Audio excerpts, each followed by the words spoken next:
తల్లి మోసేది నవమాసాలేరా, ఈ తల్లి మోయాలి కడ వరకురా, కట్టె కాలే వరకురా.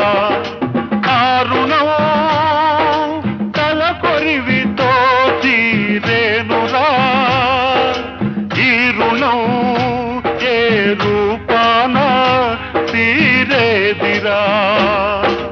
ఆ రూపమే ఈ జవానురా, త్యాగానికి మరో రూపు నువ్వురా. జననీ జన్మభూమిశ్చ స్వర్గాదపి గరీయసి, స్వర్గాదపి గరీయసి.